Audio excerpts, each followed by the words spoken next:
So one thing to sell would be that tea box. So let's get this. I'll search for tea box, wooden. Okay, and these look too new. So if I follow their link and let them guide me, antique wooden tea box, and $200, $20, $90, $130. So what I look for is do some research. What are things currently selling for? These are around 100. There's 800.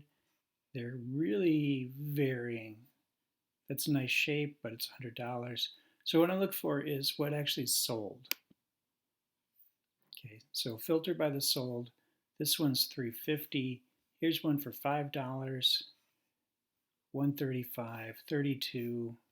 Again, they're still kind of all over the place, 50. So what I want to see is two things.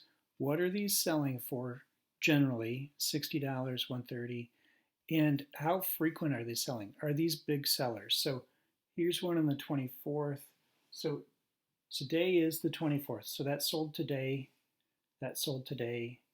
There's some from yesterday, maybe one a day or so.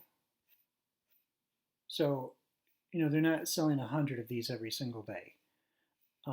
Just tells me, kind of gives me a guide of how hot this market is. And so I get a general feel for price and how frequent things are selling. This one looks pretty elegant here, $660. Well, the ones we've got are pretty basic. So 120. So it seems like they're around $100. Maybe if they're in poorer shape, maybe about $50.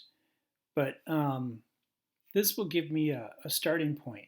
So now what I want to do is I will click into one that looks familiar, like what I've seen, like the one we've got, and I can either sell it like this, sell one like it right there, or let's just go into the regular listing because you can do the same thing from one that's currently listed.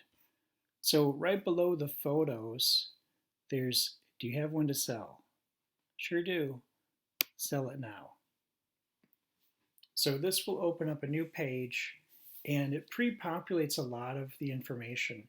So definitely anything that's going to be pop culture, I'd almost look by the UPC code, or you can take a photo of it and it will search for it. And then it's got additional information so you can see whether it's Georgian or Empire style, what material it is, if it's cherry or rosewood, colors, and then you can type in your information. All right. I will go to my phone to get the photos so we can walk through the photos on how to do that. Some pictures for it now. Again, this is one where if I get in really close, it looks really weird. And this looks pretty dusty here. But if I zoom in and get it to fill the screen,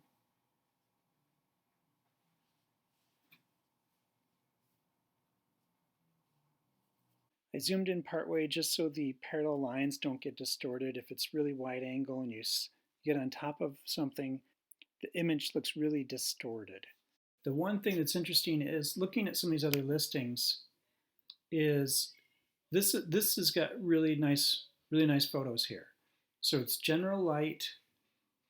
There's a bit of a hot spot on this one, but the shape looks pretty good. And by that I mean whoever did these photos didn't get right on top of it. They used maybe their zoom lens to make the image, make that box look natural, not like you're zoomed way in. Let's go back to some other listings here. So this one's got really good photos here. See original listing.